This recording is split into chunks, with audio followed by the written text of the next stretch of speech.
unstoppable kick-ass confidence. Are you ready? Welcome to the Raw and Unscripted show with Christopher Rausch, where we help you overcome your self-created crap without the self-help fluffy bullshit. Now please welcome our host, Christopher Rausch.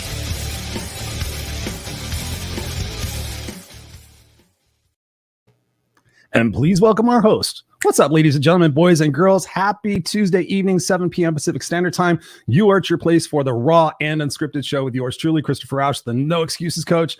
And I'm here to help you overcome your self-created crap without the self-help fluffy BS. Yes, ladies and gentlemen, what do I mean by that? I mean, in fact, that a lot of our problems are created within ourselves. It's our beliefs, it's our expectations, it's our perceptions about our past, present, and our future. So that's what I do here every single week is I help you guys expand and see things from a different angle, a different perspective, change your expectations and what you can do and how you can really ebb and flow throughout the world in a much different way, in a way that's not fighting things, in a way that it's receiving things. And that is actually a little teaser of what we're going to be doing here today on the show. So appreciate you guys being here, whether you're live or on the replay. We always love you guys, our misfits for life.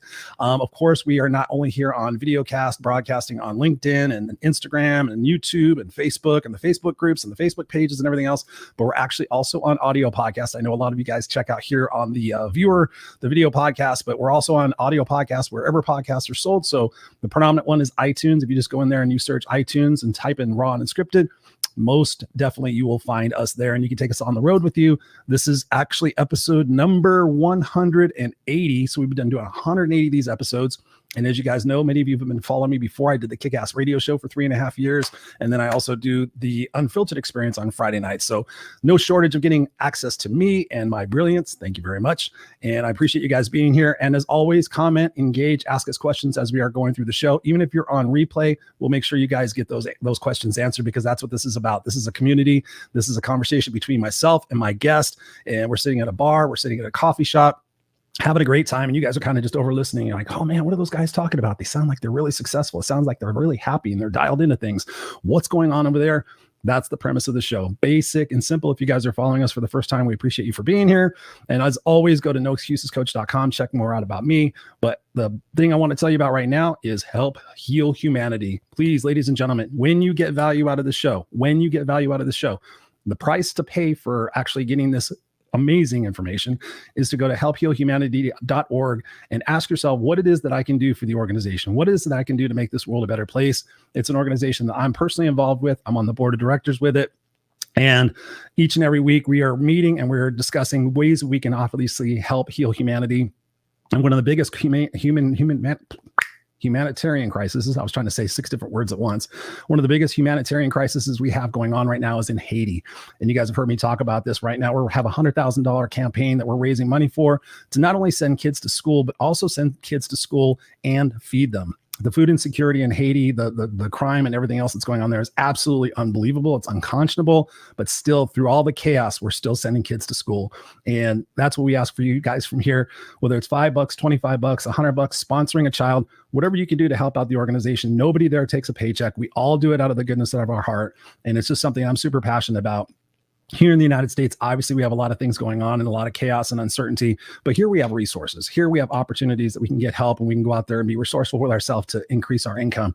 In Haiti, it's absolutely just devastating. What we want to do is we want to change the trajectory of that with the youth of that nation, be able to have them build their own society, build a promising world where everybody has opportunities, everybody has equanimity, equality, and you guys can help us do that. We just had a couple of viewers last week donate $25. They said, Chris, that's all I can afford. I'm like, nope, that's perfect. That is perfect. Every time we get $25 in, that's a little bit more that we're going towards to make that goal happen. Send these kids to school. And not only do that, feed them at least 3 times a week. So appreciate your support. I know I provide a lot of content and a lot of value to you guys through my walk and talk videos, through my social media posts, through these shows, and through everything else, the chats that I have with you guys. I don't charge you guys for that.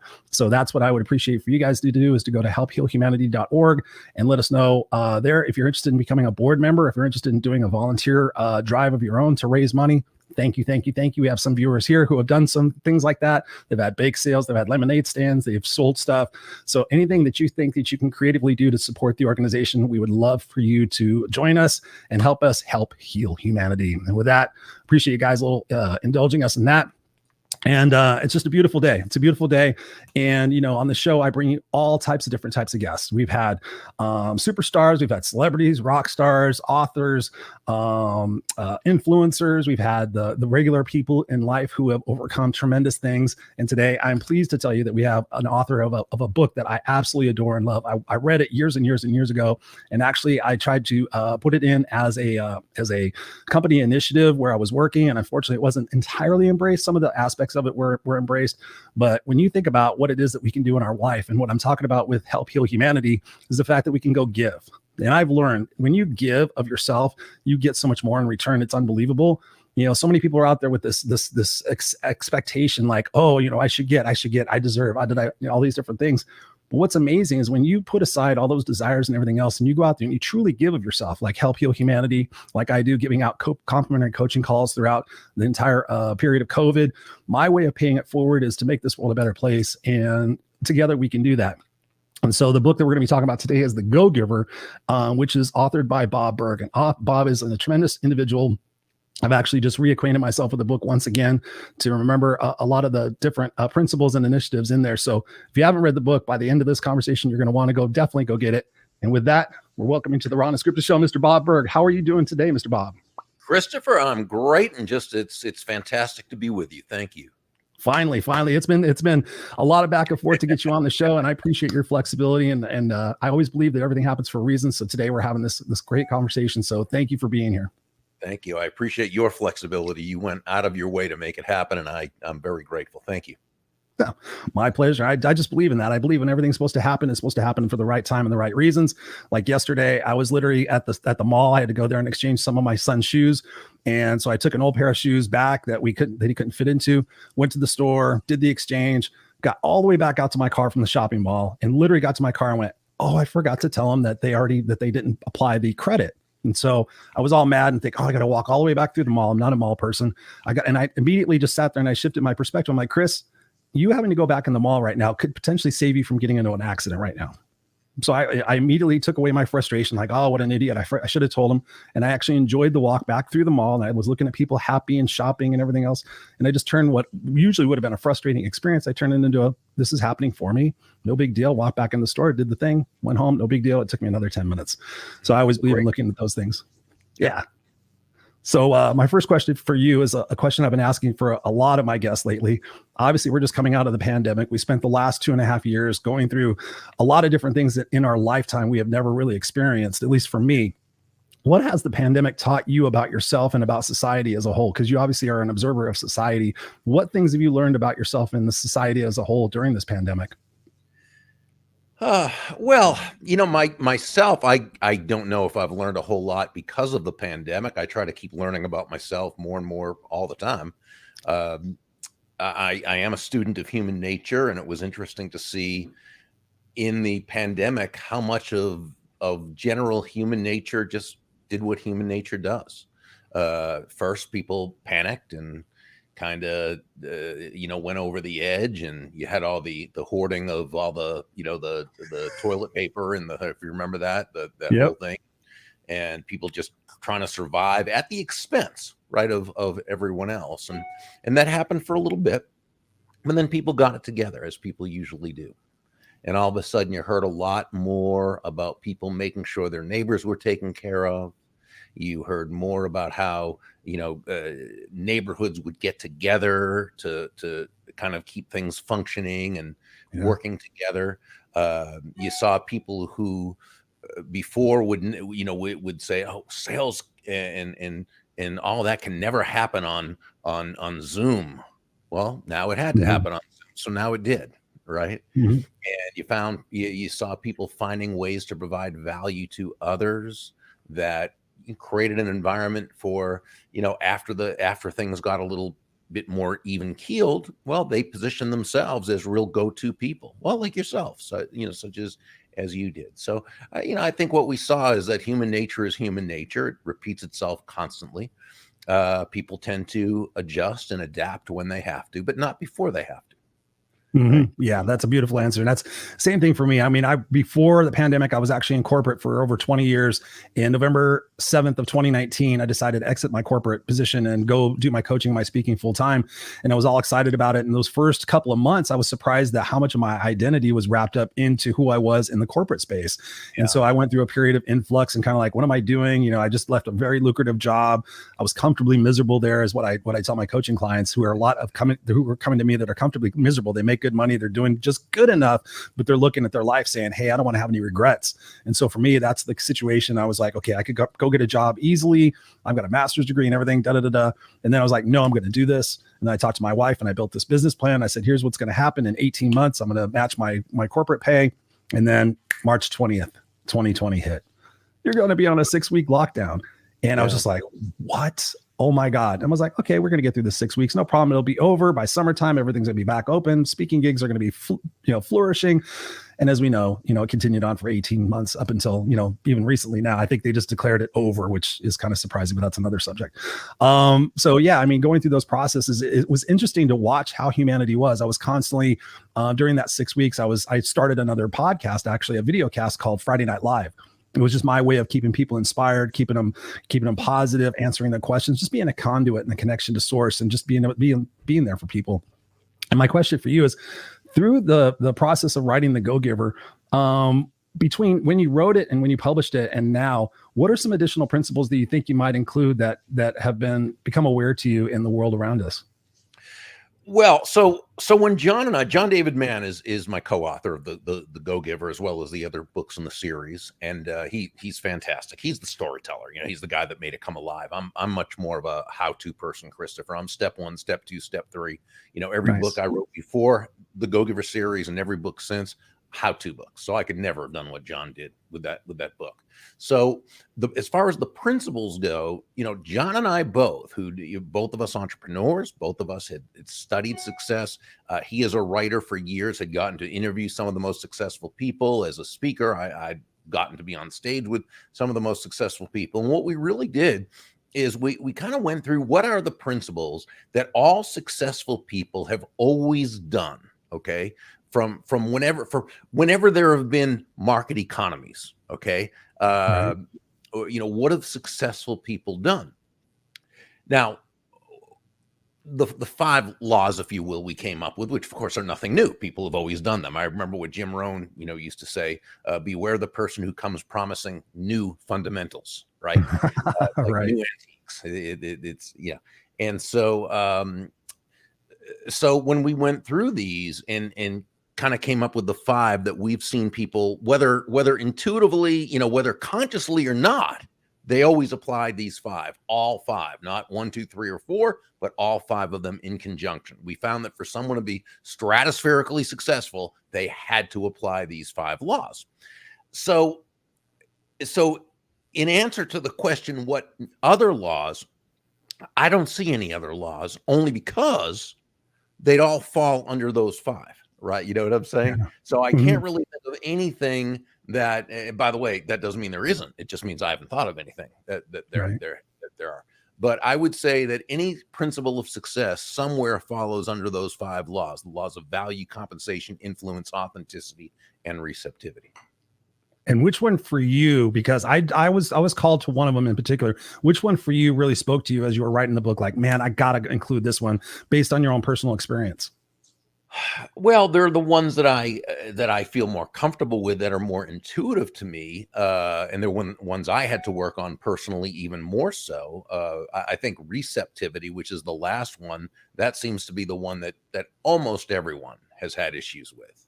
Yeah, and I know you interviewed our mutual friend Randy Gage recently, and he's probably at this point the world's top prosperity expert and understands the psychology of it and everything about and he'll tell you that receptivity is mental and emotional, right? It is.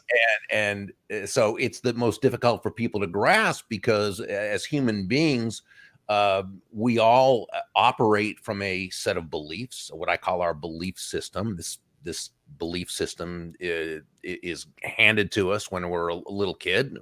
We're not consciously accepting or rejecting and asking people to check their premises or where did you learn. We're just taking it in, right? Yeah. So our belief system is a combination of upbringing, environment, schooling, news media, television shows, movies, popular culture, cultural mores, everything that comes in. But by the time we're a little more than toddlers, it's pretty much set. And so most people, we grow up subject to what I call an unconscious operating system.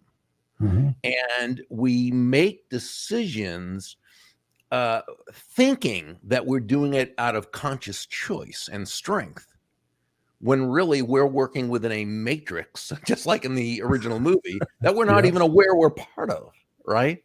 And so a big part of this matrix, if you will, are the beliefs that we've been given by, and I'm talking about society has given us, is a real negative anti-prosperity message. And so, we grow up with these horrible ideas about money and prosperity and abundance and business. And, when I was a kid, I know I'm older than you are. The big, TV show was Dallas. Yeah. And J.R. Ewing was the stereotypical, greedy capitalist.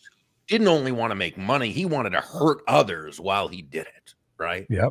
And and those are the messages you grow up with. So when a young kid has all these messages, that gets into the head, not just the conscious, but far worse, the unconscious. And so you grow up with all these, thinking, I'd like to do well, I'd like to make money, I'd like to, but you have all these unconscious tapes. I guess I'm dating myself again there. Audio's going on in your head saying, no, money is bad. Wealthy people are evil. They made their money on the backs of others. They were dishonest. Right. So now you're in a position where you're providing great value to the marketplace. Right. And you have money that should be coming. You've created what we call the benevolent context for your success. But as money's coming to you, what do you begin doing? Well, you start saying, again, this is an internal conversation. It's underneath the layer. Yeah. Well, but what will people think if I have money now? Or what did I really have to do to get that? Was I dishonest? Do I deserve it? Right. And we reject it. And, there was a book that came out in the 1960s, one of the best I ever read. It was really the first book that set me on my journey to understanding this. It was called Psycho-Cybernetics by Dr. I knew you were going to say that. I knew it. I knew it. 100%. And, this is where I really, this is where I began to learn. It's, not what we think we're thinking. It's what we're really thinking underneath. Right. Excellent book. Yeah. Just fantastic. I have a limited edition sitting over there. It was funny. I was thinking, I always try to guess what my guests are thinking. And I was like, I'm just going to take a hunch because you said a book in the 60s. I was like, Psycho-Cybernetics. And Nelson, you said that. Thank you for that, Bob. And, one of the ones that I struggled with, and before I'd read the book now, and then again, listening to it, was the chapter on authenticity. Because for me, I've always been authentic, but I've always been on the border. Like I've learned through my life, like my mother was 100% authentic. She didn't give a crap about anybody's feelings or anybody. She was in control. She was like, I don't care, like me or don't, whatever. She never apologized for anything. And she was miserable her whole entire life for the most part. And so as I was growing up, I had to sit there and decide, like, do I want to turn out like her, or do I want to turn out to be somebody different? And so what I started doing is I started researching who successful people were, what they were doing, and applying the practices in personal development, personal growth space. And for me, it was like, okay, I want to be who I am, but I found this prescriptive manner in which if I know what Bob wants, if I know how Bob is, and I cater myself to Bob, then I can be successful. And if I can cater myself to Jimmy and Darlene and Diana and Kevin, then I can be successful. But what cost am I compromising my own authenticity and who I truly am? And that's one of the reasons why I left corporate, because I sat there and was like, I can't continue to be somebody I'm not just for the sake of being successful on paper. And that's the same thing that I did back in 2013 when I was a suit and tie speaker. I was a suit and tie, went out there and did the same thing all the other speakers were doing and doing the little triangular pose. And I came off stage one time at a multi-speaker event, and I was just like, wow, I'm not this person. I'm a rocker. I'm a biker. I'm just a fun guy. I just like to help people. And it just really dawned on me, like, I have to be more authentic than trying to be prescriptive for the sake of being successful. What are your thoughts on that? Okay. So there's a lot to unpack there, and it's a great, and I love that you brought it up. Because let's go back to premises again. Okay. And let's look at what authenticity really means. Let's go. Because I think that the world, and maybe this is because of social media which has really kind of sent this along this way, but there seems to be a definition, again, an unconscious definition that people use about authenticity, meaning authenticity means you have no boundaries. You say what you want to say, you do what you want to do. You don't care about anybody else. You're not worried about, that's authenticity. And I disagree. Yeah, I agree. Disagree. This would be the guy who says, well, I have anger issues and I yell at people a lot. And if I were to act any differently, that wouldn't be authentic of me. No, that it simply means that this person has an authentic problem, right, that he needs to authentically work on in order to become a better, higher, more effective, authentic version of himself. Here's how I define authenticity. It's very simple. It's acting congruently with your values. Yes. That's it. Words right out of my mouth. And so, no one would expect you to be everybody else. You're not everybody else. You're Christian, And so, but we also know that we do, in a world that we work in, we also do make sure that we consider the feelings of other people as well. Can I give you an example of this? Because I think also authentic. Did your mic drop down? Sorry. Can you not hear me? Yeah, there you go. Much better. Is that okay? Yep. Good. Okay. Authenticity is also confused, I think, with another word, transparency. Love it. Now, transparency is typically a good thing. Be transparent, but it's not always appropriate. And let me explain what I mean. Sure. You're in sales and you have a customer, and this customer, not good person, but he's not a warm, fuzzy person, and you are. Okay. And he's the kind of person, he's not relationship oriented. He expects when you come in to see him, he's going to say, how are you? And you're going to say, fine. How are you? And he's going to say, fine. And then you get down to business. That is how he likes to work. Okay. Now that morning you get up and you must've slept wrong because your neck is really hurting and it's gone all the way down to your back. I mean, you just feel horrible. Right. And now when you go in to see him, and he says, how are you? You're going to say, fine, how are you? Now, if you're going to be transparent, you'd have to say, oh, man, I got to tell you, I must have slept wrong. My neck is hurting. It's gone all the way down on my back. And that's transparent, but that's not really authentic. Authentic means you're acting congruently with your values, which is to treat and work with your customers in a way that they want to be worked with. Yeah. Assuming they're honest and ethical and I'm not saying you would work with them. And you know what I'm saying though. Oh, yeah. Okay. That you would work with them. Now, later on, when you go to your chiropractor and she says, hey, Christopher, how are you? Well, now it's totally appropriate. Yeah. To say, man, I hurt, and you go through the whole thing. You can be transparent there and that's authentic. You're at your chiropractors. And so again, I think we sometimes confuse authenticity with just whatever is on your mind or whatever is happening, you have to say, or you're not authentic. No, if you're acting congruently with your values, you are being authentic. I'm so glad you said that, Bob. That's one word that I utter a lot is congruency. And one of the things I ask people when they're disturbed by something, I'm like, does it align with your values? And I find more times than not, Bob, people don't even know what their values are. They think they know what their values are, but they should know those, at least 5 of them off the top of their hands so that they can sit there and ask them themselves. This is what I challenge my coaching clients with, is you should be able to challenge, does this align with my top 5 values? If it doesn't, then it doesn't need to be a part of this equation, even if it is tantamount to being successful financially or exposure related or anything else. It's got to align with your values. So I think to your point, you got to sit there and say, okay, what are my values and does this align with it? and then be forthcoming from that point. And that's one of the things I'm glad you brought that up, is for my journey of being who I am was going from like the pendulum went, one way, like, okay, here I am world. And then finding out and getting some feedback and some blowback and like, okay, where's the happy medium of being who I am, being prescriptively successful, but also retaining my values and, that transparency at the appropriate time. So I'm glad you brought that up. Beautiful. Moving along, one of the other questions that I have for you is, in my research, I've been studying personal development since I was probably 16 years old. Somebody gave me Tony Robbins' Personal Power cassette tapes when I was homeless. I was living in a trashy motel with my mom. And I was like, what band is this? I was like, oh my God, look at all these cassette tapes. And this resident of the motel, most of the people at the motel were residents. It was a weekly rate and all this other stuff. And he goes, this isn't a band. This is a motivational speaker. And I'm like, what's that? I had never been exposed to that. I knew about books and stuff like that, obviously, but motivational speakers and personal development and Tony Robbins, Les Brown, Zig Ziglar, all those guys, I have no idea who they were. And so he hands me these cassette tapes. And he says, just start listening to them.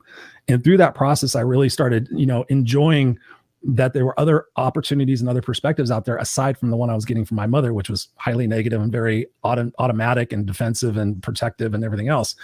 And in that thirst of studying personal development over the years, I've gone through certain niches. Like I went through child psychology for a while and found out, to your point, that we pretty much become who we're going to become by the 0 to 5, like that, those formative years. I have a son who's about to be 6.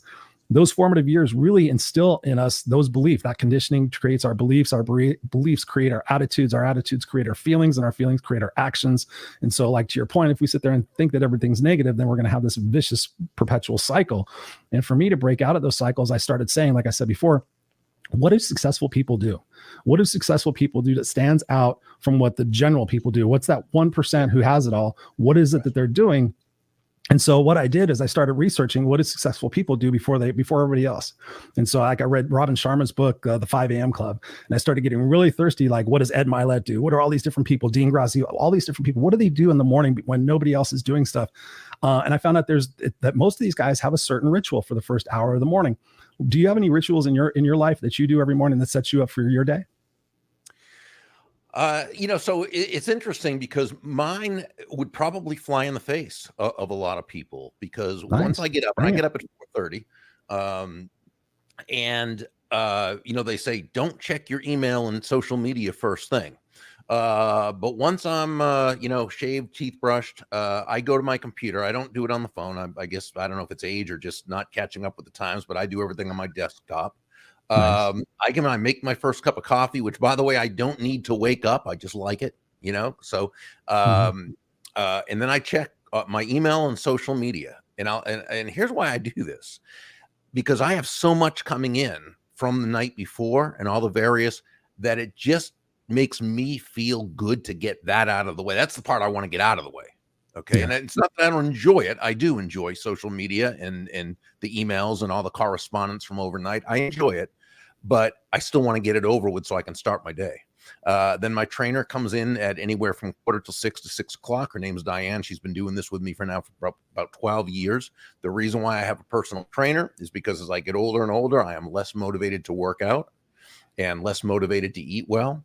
And she works me out, keeps me accountable, prepares all my meals throughout the day. So all I have to do is heat them up. So I had to create an environment for discipline, since my self-discipline in that area seemed to go away. People think I'm very disciplined. No, I'm not. I just have ways of making it so it's easier for me to do the right thing than it is to do the wrong thing, right? Smart man. Don't eat Oreos in the house, right? If you don't, doesn't mean I never eat Oreos, but it means if I'm I've got to get physically into the car, drive to the store, buy Oreos, bring them back. Right? You need the whole sleeve. So I don't want to do it, right? So and so I do the workout and so forth, and then I generally read for about a half an hour. I'm an avid reader, love it. That's my ritual. I guess I do all the time, that I'm always trying to pick up a book and read, and that's pretty much it. And then I get to work, but my day starts pretty early, and so by the time I'm through with the workout, shower, do my reading, I've still got time to go before the day starts for everybody else. And I love that. It's a ritual that, for me works, even though, again, people would say, don't check your emails and social media first thing. That's exactly what I do.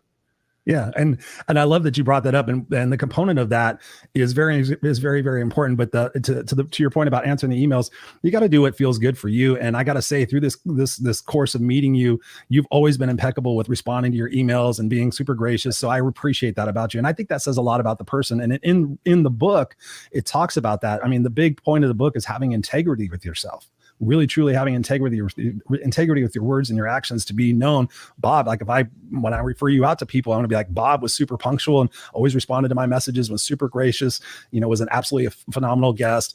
And so that lends to your integrity to say, hey, listen, this is important to me. This is something I want to take a hold of. But more importantly, what you said is exactly in line with all the other successful people in the world, is that they make the morning about themselves. Their self-improvement. I know that people journal, they meditate, they read, they write, they exercise. They take that first hour of the day to really set themselves up for success. Like for me, the first thing I do in the morning before my eyes open, probably 95% of the time, sometimes I just get up, is I say what I'm thankful for. So I wake up, and normally I deal with anxiety, sometimes borderline depression throughout, different times of the year and stuff like that. I'm very honest about it.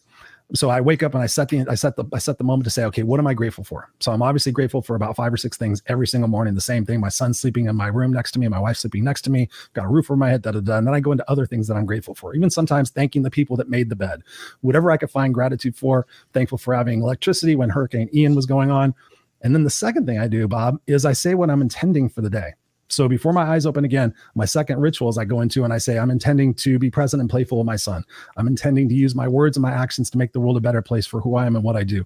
Intention, intention, intention. So that as I'm going through my day, if I'm not in alignment with those things, I say, what intention did I set this morning for myself? Did I set the intention to be thinking negative? Did I set the intention to watch the news? No, Chris, you didn't. You set the intention to make the world a better place. Have you done that yet? No. Okay. What can you do right now to make the world a better place? A post, a video, a walk and talk, a call to somebody, a text to somebody, something to break that cycle to make sure that I'm on path and on congruent with my values and everything else. Do you have any similar experiences with yourself and how you do that? Staying conscious. And that's the biggest thing of all. I think that's the most important thing of all, because we go through our day, we live our life, and it is so difficult to be conscious. You just think about breathing, right? We don't think, most of us don't. I don't usually think about breathing. And you think about how, that's free of charge. We do it all the time. We have to sustain our life. Yet how often do we say, wow, thank you that I can actually breathe this air that sustains me, right? So true. See, what you talked about with gratitude, I think, is the most important thing of all. I believe that gratitude is the one trait that makes happiness possible. And the reason why is because you can have all the blessings in the world. And I'm not talking about a private jet or a boat or, whatever it is. Those are great. I honor anybody who can afford it and that's great, but that's not what I'm talking about. I'm talking about just all the things, the ability to see, hear, touch, taste, and smell, the ability to, as you said, have a roof over your head, have loved ones, have a meal on the table, have books to read and be able to, look at all the things. It's really never ending. All the things that we have to be grateful for. And yet, if we're not grateful for them, in essence, it's the same as not having them. And we simply cannot be happy. And that was a big thing for me, because my first 35 years of life, I did not live in gratitude. I did not appreciate anything. And I looked at the bad side of everything and saw the negative in everything. And it was, only when I started reading some books and gratitude seemed to come up a lot. And then I started making a study of gratitude, and I began to really focus on gratitude and what I was grateful for, that my life took a significant turn. So I think what you said is just the most important thing of all for us to get conscious of. And that is what we are grateful for. Yes. Thank you for reinforcing that, Bob. It's one of the biggest things that I tell people when I speak from stage. I ask people, like, what's your biggest issue right now? Is it health or money or whatever else? And usually most people raise their hand and say money. I'm like, okay, I said, I want you to suspend all beliefs for a moment. I said, if I could bring out $1 million cash on stage right now, and I could give it to you, who here would be willing to do almost anything to make that happen? Cash free, tax free, everything. Who's in the game right now? Who would be willing to almost do nearly anything to make this happen? People's hands are all up in the air. They're all excited. They think this is like an Oprah show. Like, oh my God, is there something underneath my chair? And I sit there and say, okay, I want you to suspend belief for a minute. I've got this money here on stage. I want you to give me your eyesight. $1 million cash. You give me your eyesight. I'm going to use your eyes to go give somebody else sight. $1 million, hands go down, Bob. Beautiful. Every once in a while, there's a hand up. And I'm sitting there, I'm like, what? I thought everybody just was all excited about the fact that $1 million would change your life forever, but nobody's got their hand raised right now. Why? And people are like talking and stuff like that. So I'm like, okay, that's a lot. Your eyesight. I mean, I granted, okay. So who $500,000, $500,000 cash. People are looking at me like, what? I'm like, okay, suspending belief. You give me your legs. You're paralyzed from the waist down for the rest of your life. You got $500,000 cash, tax-free money right now. You're paralyzed for the rest of your life. You can still surf. You can still drive cars. I have friends that are paralyzed. They're more adventurous than I am with legs. Nobody raises their hand. So I sit there and I tell them, I said, what you guys are focusing on is all absolutely wrong. I said, because when you wake up tomorrow morning, I want you to remember me and the fact when your eyes open and your feet hit the ground, you're $1.5 million ahead of the game. And I see people like, wow. And every time I've done that, I walk off stage and like, out of everything you said, Chris, that last part was like, wow. Like I don't take for granted all the different things. I mean, to your point about breathing, I had a friend of mine, I won't say his name, but he recently did not take attention to his bowels and was not going to the bathroom. Let's just say that. Wound up having his colon rupture, diverticulitis, wound up being on a colostomy bag. And he says, Chris, and I swear to God, Bob, he says it to me just like this. He goes, Chris, I know you're always looking for things to be thankful for and weird stuff. He goes, I wish I could take a shit and I wish I could wipe my own ass. Not to be graphic, but he was just like, so you want to put that in your filler cup? He goes, I've always taken it for granted. He goes, I will never take for granted being able to use my own organs and my own body to go to the bathroom again. And I have never forgot that, Bob. Never forgot that. Yeah. As a matter of fact, every time I go to the bathroom, I think of him and I'm like, thank you for reminding me about that. I've told people that. They're like, you know what, Chris, I never thought about that. I'm like, ask somebody with a colostomy bag. The little things we take for granted, we think that are always going to be there. Once that one thing's gone, everything else changes. It does. So my next question for you is, you were speaking about books aside from psychocybernetics. What other books have been super powerful for you in your life? Maybe, talk to us about a low point in your life. You went through some challenges, maybe read a book or something like that, aside from the ones you've read. What books do you advise for people to read that are like, game changers? Let's see. And please pardon me for turning my back. No worries. I'm trying not to look at all your books because I have a habit of doing that. One of my favorites of all time was written in 1909. It's called Peace, Power, and Plenty by Orison Swett Marden. He was actually the founder of Success Magazine. And he was a brilliant writer and entrepreneur. And this is a book that this is one of the, I believe it's an original edition. So I didn't even, usually I highlight and underline and do all those things like in a book. I couldn't even write in it. I just took notes and did, put them on yellow stickies with the write-ups of what I wanted them to say. Nice. So much you think about it. Peace, power, and plenty. Three of the most important aspects of life. Peace, inner peace. So it's the person who can master themselves and master their own emotions. And that's, to have that kind of peace. There's power again over ourselves, not over others, but have the kind of power that helps you navigate the world in a very effective way. And then plenty, which is the prosperity we're talking about. What does prosperity and abundance do? It allows you to live out your values, basically. And I just thought, every single page in this book seemed to have a nugget. So that's a great one. Another one,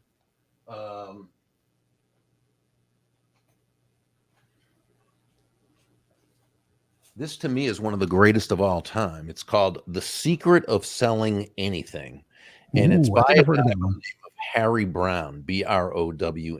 Now, this was actually written back in the 60s when and it was not even intended to be published. He was a best-selling author of a number of books on economics, on philosophy, on politics, but this one was just he wrote for his sales team back in the 60s.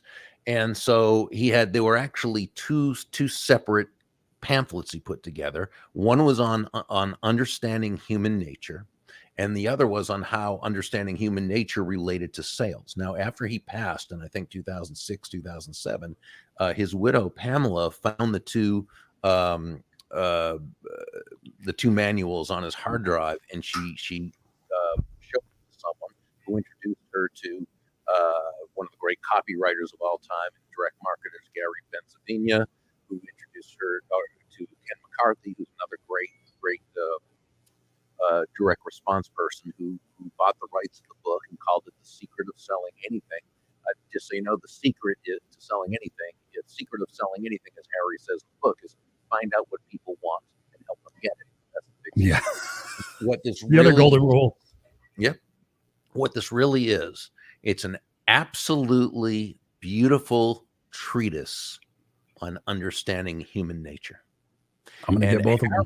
Yeah, Harry was a great man and I got to know him for a while before he passed, and he was a hero of mine, and he was a person who understood human nature like no other that I ever met. He was a kind, a gentleman. Everybody who knew him just loved him. And to me, it's one of these books. If someone said, if you're 18 years old, or if you had an 18-year-old kid and you had to give one book, well, there's not just one book. There's lots and lots of books. But if there was just one to help navigate through life, to me, it would be this one, because understanding human nature is so important, because that's who we're dealing with. Right? Yeah, it's as simple as that, right? So true. Yeah, I did a blog post on it at Burg, burg.com/blog, and then you can just put in Harry Browne, BROWNE, or The Secret of Selling. Put that in the search; it will come up to it, and it provides his three major principles that I thought were the most important of all when understanding human nature. And to me, it's just a beautiful book. And now it was written in the 60s. Some of the language is dated, but the principles, like any other principle or universal law, totally holds true. I love that. I love that. Thank you for sharing that. And I'm glad that you didn't say Think and Grow Rich and, those are great books. Yeah. Any of the more commonly known ones. So I'm glad you brought those up, because I think I've heard about the selling one. I haven't heard about the other one. So I'm going to get both of those. I'll go back and write those down. So thank you for that. One of the questions I have for you before we get done, I mean, we're coming up to our time, and thank you for this. It's been brilliant. With the way I think about, what books were written back in the 60s and the 70s and 80s, we think about the different generations in life. We had the silent generation, we had the baby boomer generation, Gen X, Gen Y, so on and so forth. How have things changed, have you seen, in the newer generations? And are you going to be writing books more to that type of demographic now that they're in charge and everything? It's an interesting question, because we say, the younger generations now, they want meaning in their work. Okay. But I think all the generations wanted meaning in their work. The difference is the younger generations aren't willing to negotiate on that. They're not willing to take 5 years before feeling they're part of it, or 10 years. They're not willing to give their life to a company because of the responsibilities they have to their or what have you. Whereas I think the people in our generation, older and so forth, we lived in that paradigm, many of us and so forth. So I don't think human nature ever, changes. Human nature by the very nature of the thing doesn't change. It's a universal law. It's a principle. But how people will respond to that around them does change, because people grow and cultures grow and generations grow and we get more knowledge and we have more, right? So I think that's the biggest thing, that the youngins are just not willing to give their life away for what's going to happen in the future. Maybe they want to have meaning in their work. They want to feel as though they're part of it. They want to be part of something bigger than themselves. But unlike past generations, they're not willing to negotiate on that. Yeah, it's so true. I mean, it's very, very evident. And I'm glad you answered that question. My final question for you is, what books are you writing next? What's on the table for Bob Burg? And how can we help promote it? Well, right now, and this is going to be my last one, I'm pretty sure. Although I always say that after a book. But I had a book out years ago called Adversaries into Allies. And it was about people skills. It was about mastering people skills and so forth, which is a favorite topic of mine. And interestingly enough, it really didn't sell that well. Now, I had a book, my first book on that topic, which I had originally titled Winning Without Intimidation: How to Master the Art of Positive Persuasion, got picked up by an independent publisher years after that. They retitled it The Art of Persuasion. That thing's never stopped selling. I think I have that book. I'm grateful for it, but it's not my best work in that because it was still originally written 23 years ago or so. So when I wrote Adversaries and Allies, I thought, this is the book. This is the book I was meant to write, that I was put on earth to write.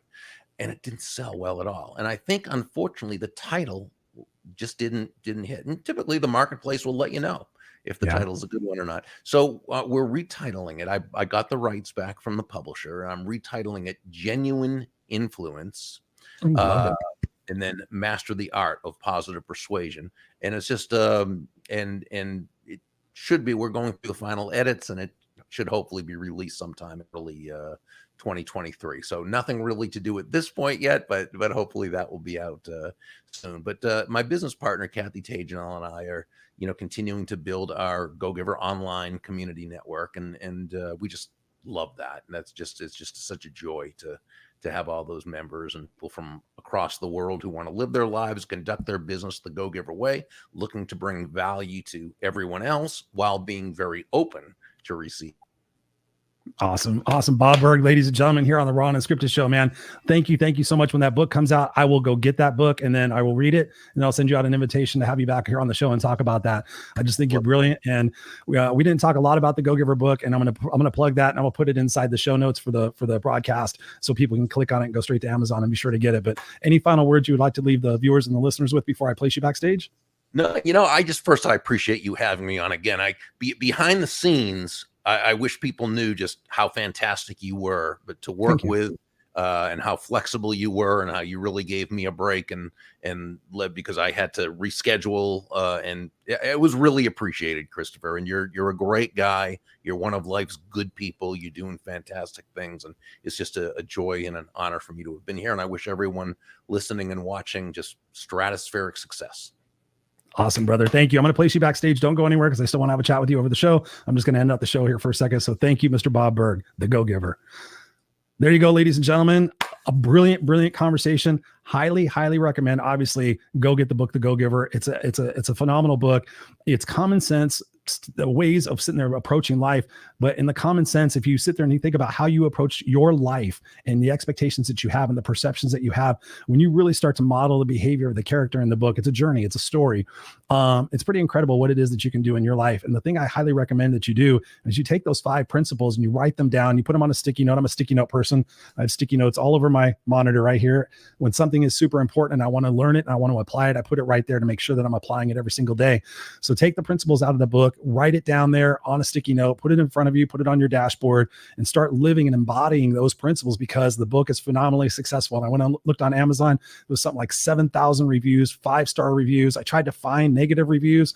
The lowest review I could find was a 3-star review, with some people were saying, well, it's common sense stuff, you should know this. But astronomically, the 5-star reviews are nothing short of amazing and inspiring what these people have done with their lives, their organizations, their businesses, by applying and being specific and intentional with this. This is what I want for you guys. It's one thing to be inspired by the show and go, oh my God, I'm so inspired and I feel so good. And wow, I'm going to go get the book. But it's one thing to do that, but it's another thing to really commit and make it a workbook and make it a plan, make it a lifestyle. Sit there and give yourself 90 days, 180 days, and apply those principles continuously, and then monitor what it is that comes out of that particular situation for you, your life. Because I know for me, once I started learning at a very young age to go give and to serve and to be there and to be, like Bob was saying, the flexible person, the gracious person, when I learned to do that and go out there and serve first, the abundance that I received in my life, the mentors that I've received in my life, the opportunities I've received in my life that usually come out of nowhere are pretty surprising. It's really,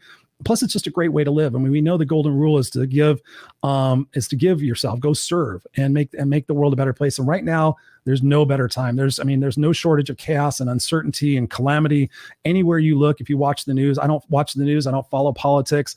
I kind of keep my head in the sand. I believe that everybody's good people. I know we have challenges and troubles, but most important factor is, who am I being today? And what is it that I can do to make the world a better place? You guys know that's my eulogy. You guys know it. The crux of my eulogy, it says, Christopher Rausch will have fought for what was right and what was fair.